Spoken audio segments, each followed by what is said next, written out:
Welcome to everyone. आज के class में हम लोग principal plane and principal stresses को समझेंगे। ठीक है, ये काफ़ी इम्पोर्टेंट टॉपिक है। सिलेबस के अकॉर्डिंग, पॉलिटेक्निक सिलेबस के अकॉर्डिंग डीपली इसमें जाने की ज़रूरत नहीं है, डीपली पढ़ना नहीं है, बट इम्पॉर्टेंट है और इंटरेस्टिंग है, इसलिए हम लोग इसको ध्यान से पढ़ेंगे।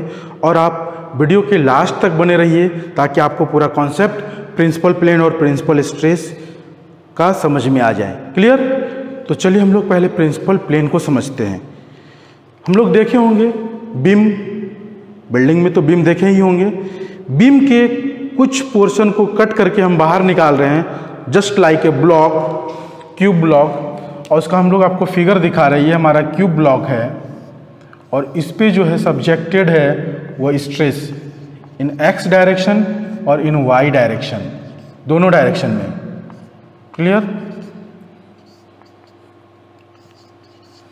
ये हमारा एक्स डायरेक्शन है और ये हमारा वाई डायरेक्शन है। ये किसी एक पॉइंट पे हमारा प्लेन है। मान लीजिए ये ब्लॉक है, देख लीजिए ये ब्लॉक है। ठीक है, जब इसको हम लोग रोटेट कराएंगे क्लॉकवाइज या एंटी क्लॉकवाइज, जैसे भी रोटेट कराएंगे तो वो किसी एक ही पॉइंट पे रोटेट हो रहा है। जिस पॉइंट पे अभी ये ब्लॉक मौजूद है उसी पॉइंट पे फिर ये रोटेट हो रहा है।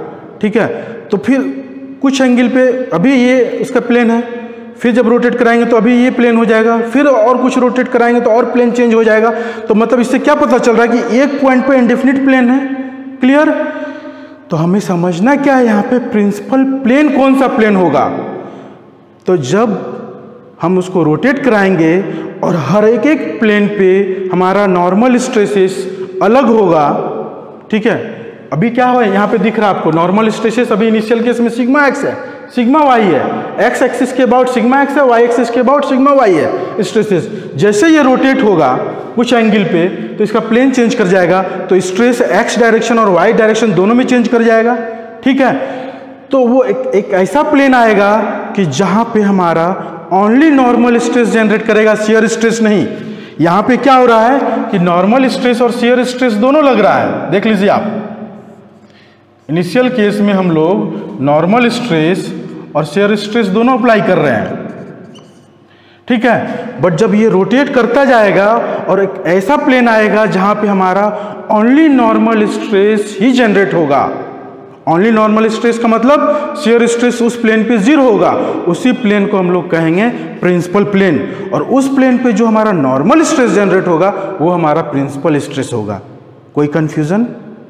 चलिए, वेरी गुड।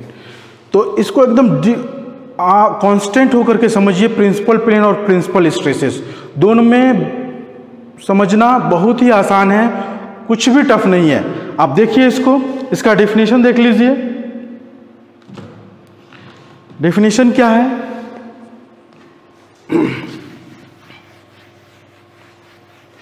कि the plane which are subjected to only normal stresses, इसका मतलब that is on which shear stresses are zero are called principal plane।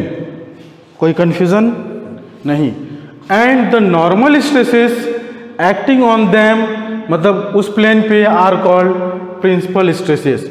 और principal stresses जो है अभी हम दिखाए ना कि एक एक्सिस के अबाउट सिग्मा एक्स है और दूसरे एक्सिस के अबाउट यानी वाई एक्सिस के अबाउट सिग्मा वाई है। तो जैसे वो चेंज करेगा तो उसका क्या होगा, मैग्नीट्यूड भी चेंज करेगा, एक्स एक्सिस के अबाउट भी और वाई एक्सिस के अबाउट भी।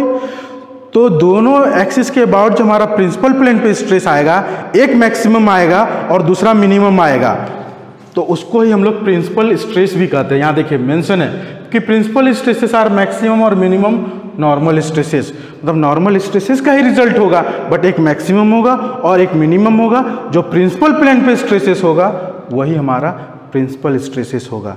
क्लियर?